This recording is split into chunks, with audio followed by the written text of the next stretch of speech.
জেট্রোভান premier bank school and কলেজের হিসাব বিজ্ঞান বিভাগের একাদশ দ্বাদশ শ্রেণীর ছাত্রছাত্রীদেরকে আবারও অভিনন্দন ও শুভেচ্ছা। তোমরা জানো, করোনা মহামারীর জন্য বিগত কিছুদিন যাবৎ আমাদের অনলাইন ভিত্তিক ক্লাস হচ্ছিল না।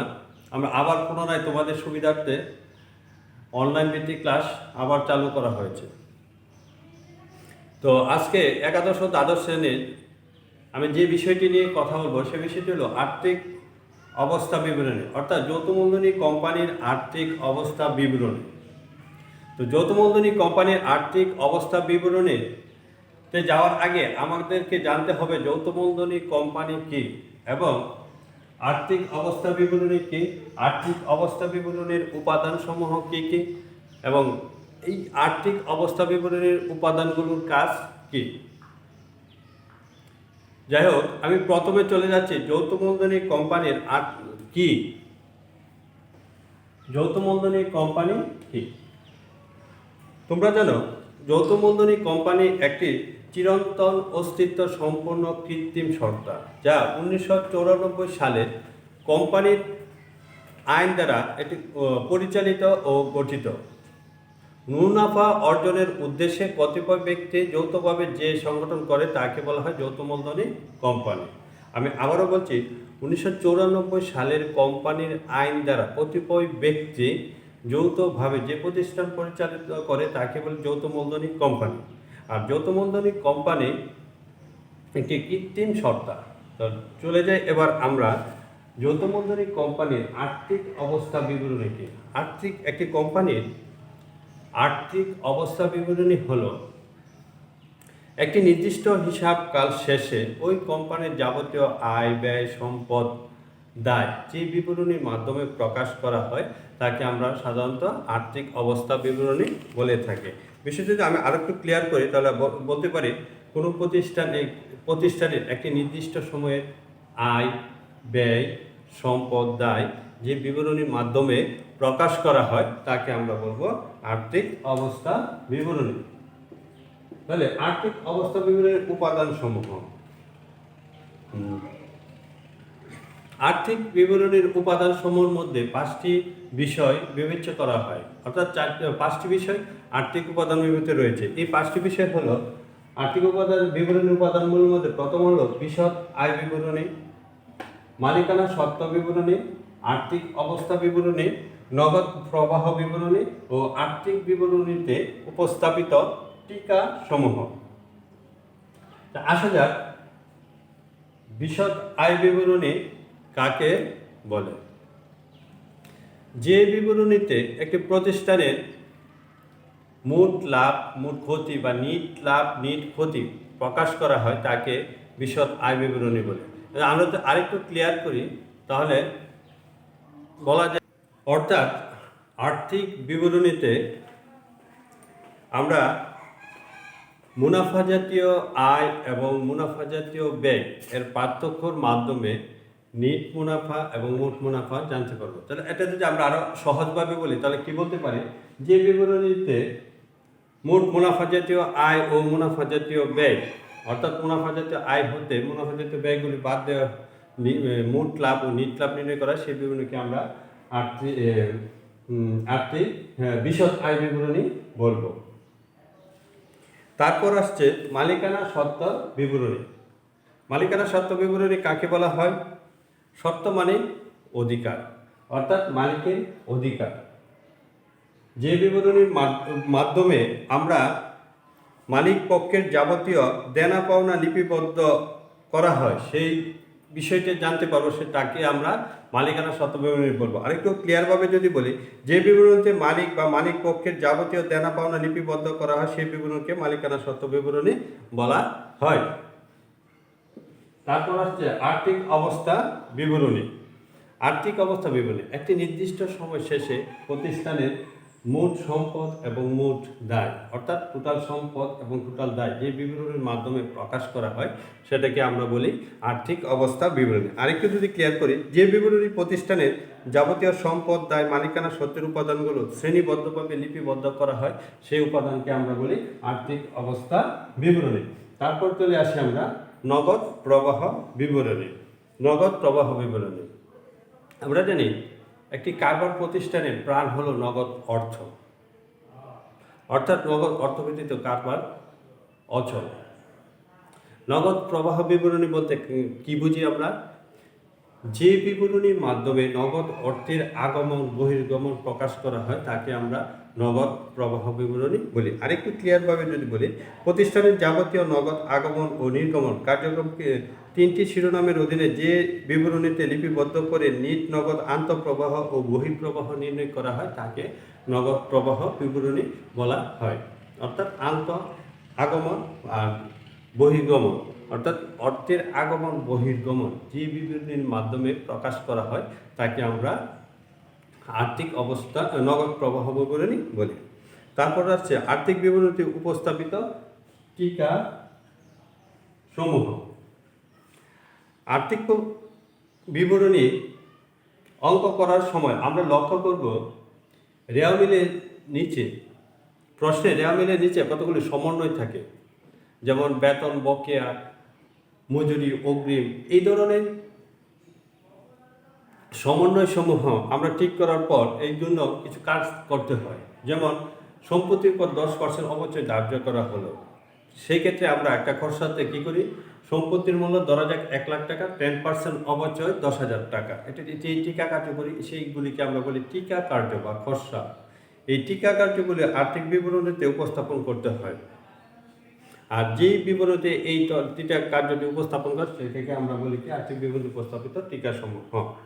যাই হোক, আমরা অঙ্ক করলে আমাদের বিশেষভাবে প্রয়োজন হবে যেটি আর্থিক আয় বিবরণী, বিশদ আয় বিবরণী, মালিকানা সত্ত্ব বিবরণী, আর্থিক অবস্থা বিবরণী, এই তিনটা আমাদের বেশি প্রয়োজন পড়বে।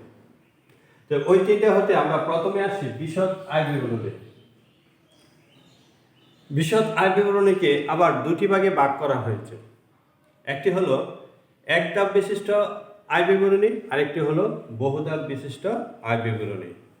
তো আমরা চলে যাই এক ধাপ বিশিষ্ট আয় বিবরণী এবং বহুধাপ বিশিষ্ট আয় বিবরণী কি। এক ধাপ বিশিষ্ট আয় বিবরণী হলো এক ধাপ বিশিষ্ট আয় বিবরণী, এক ধাপ বিশিষ্ট আয় বিবরণী। দ্বিতীয়টি হলো বহু ধাপ বিশিষ্ট আয় বিবরণী। তাহলে এক ধাপ বিশিষ্ট আয় বিবরণীর মাধ্যমে প্রতিষ্ঠানের মোট লাভ ও নিট লাভ আমরা কিভাবে নির্ণয় করব? এক ধাপ বিশিষ্ট আয় বিবরণী হলো এই ক্ষেত্রে কারবারের মোট আয় হতে মোট ব্যয় সমূহ বাদ দিলে যেটা থাকবে সেটাকে আমরা নিট লাভ বলি। এক্ষেত্রে ধরা যাক মোট আয়, কারবারের মোট আয় 1 লাখ টাকা বা মোট ব্যয় 80,000 টাকা, তাহলে নিট লাভ 20,000 টাকা। অর্থাৎ আমরা মোট আয় হতে যদি মোট ব্যয় সমূহ বাদ দিই তাহলে নিট লাভ পাবো। অর্থাৎ এক ধাপ বিশিষ্ট আয় বিবরণীতে আমরা শুধু আয় হতে ব্যয়গুলি বাদ দিয়ে মোট লাভ নির্ণয় করব। চলে আসি আমরা বহুধাপ বিশিষ্ট আয় বিবরণী। আমাদের সেবামূলক প্রতিষ্ঠানের অঙ্ক করলে সাধারণত এক ধাপ বিশিষ্ট আয় বিবরণীর মাধ্যমে মোট লাভ বা নিট লাভ নির্ণয় করতে হবে। আর যদি উৎপাদনমুখী প্রতিষ্ঠান হয় সেক্ষেত্রে বহুধাপ বিশিষ্ট আয় বিবরণীর মাধ্যমে কারবারের মোট লাভ নিট লাভ নির্ণয় করতে হবে। তাহলে বহুধাপ বিশিষ্ট আয় বিবরণীর একটি ছক আমি তোমাদেরকে হোয়াইট বোর্ডে লিখে দেখাচ্ছি, একটু লক্ষ্য করবে শিক্ষার্থী বন্ধুরা। বহুধাপ বিশিষ্ট বহু ধাপ বিশিষ্ট আয় বিবরণী। টাকা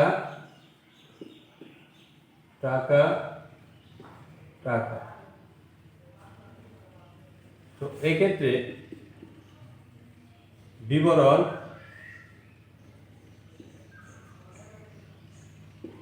বহুধাপ বিশিষ্ট বিবরণীতে আমরা প্রথমে লিখব বিক্রয়। বিক্রয়টা হলো আয় যোগ অলিখিত বিক্রয়। অলিখিত বিক্রয় বা দাঁড়ি বিক্রয় থাকলে আমরা যোগ করব বিক্রয়ের সাথে, অর্থাৎ বিক্রয় পরিমাণ বৃদ্ধি পাবে। আর বাদ দিব বিক্রয় ফেরত বিক্রয় বার্তা। যদি অঙ্কে বিক্রয় ফেরত এবং বিক্রয় বার্তা থাকে তাহলে সেটা কি করব আমরা মোট বিক্রয় হতে বাদ দিব। বাদ দেওয়ার পর যেটি পেলাম আমরা সেটাকে লিখব নিট বিক্রয়। আমি আবার বলছি, প্রথমে আমরা বিক্রয় লিখব, তারপর অলিখিত বিক্রয় থাকলে সেটা যোগ করব এবং বিক্রয় ফেরত এবং বিক্রয় বার্তা থাকলে সেটা বাদ দিব। বাদ দেওয়ার পর আমরা যেটা পাবো সেটা হলো নিট বিক্রয়। তারপর নিট বিক্রয় হতে আমরা কি বাদ দিব? বাদ বিক্রিত পণ্যের ব্যয়। তাহলে বিক্রিত পণ্যের ব্যয়ের সূত্রে যদি আমরা আসি তাহলে কি লিখব? প্রথমে আমরা লিখব প্রারম্ভিক মজুত পণ্য। প্রারম্ভিক মজুত পণ্য, এই সবগুলি রেওয়া মিলে দেওয়া থাকবে। তাহলে প্রারম্ভিক মজুত পণ্য পর আমরা কি লিখব? ক্রয়। ক্রয়টি হলো ব্যয়। প্রারম্ভিক মজুত পণ্য ক্রয়। যদি অলিখিত ক্রয় থাকে যোগ অলিখিত ক্রয়, যোগ করব তদ্রূপ ক্রয়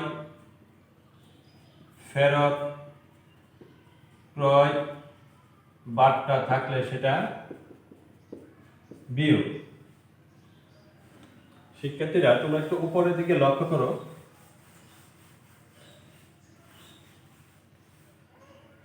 তারপর আছে বিয়োগ মালিক কর্তৃক পণ্য উত্তোলন। যদি মালিক কর্তৃক পণ্য উত্তোলন থাকে সেক্ষেত্রে আমরা ক্রয় হতে বাদ দেব। তারপর বাদ দিব বিনামূল্যে পণ্য বিতরণ। সেটা থাকলে সেটা ক্রয় হতে বাদ দেব। বাদ দেওয়ার পর যেটা থাকবে সেটাকে আমরা বলবো নেট ক্রয়। নেট ক্রয়। তারপর কিছু প্রত্যক্ষ ব্যয় আছে। কারবার করতে হবে কিছু ব্যয়কে দুই ভাগে ভাগ করা হয়েছে, একটি প্রত্যক্ষ আর একটি হলো পরোক্ষ। প্রত্যক্ষ খরচ কি? উৎপাদনের সাথে জড়িত, সরাসরি জড়িত যে ব্যয়গুলি সেইগুলিকে আমরা বলি প্রত্যক্ষ ব্যয়। আর পরোক্ষ ব্যয় কাকে বলি? উৎপাদনের সাথে যেটি সরাসরি জড়িত নয় সেটাকে আমরা বলি পরোক্ষ ব্যয়। যেমন একটি টেবিল তৈরি করলে টেবিলের সাথে মজুরি অর্থাৎ মিস্ত্রির যে পারিশ্রমিক সেটাকে আমরা বলবো প্রত্যক্ষ ব্যয়, এবং লোহা সেটাকে আমরা বলবো প্রত্যক্ষ ব্যয়। তদ্রূপ কিছু প্রত্যক্ষ খরচ আছে, সেই প্রত্যক্ষ খরচগুলোকে আমরা যোগ করবো। যেমন মজুরি আমদানি শুল্ক, ডক চার্জ, তারপর জাহাজ ভাড়া, ক্রয়,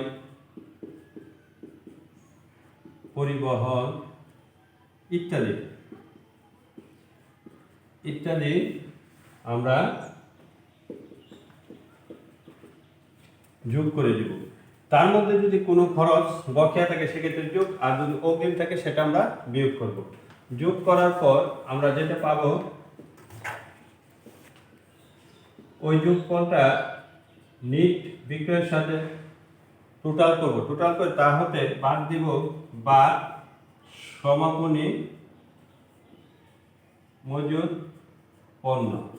সমাপনী মজুদ পণ্য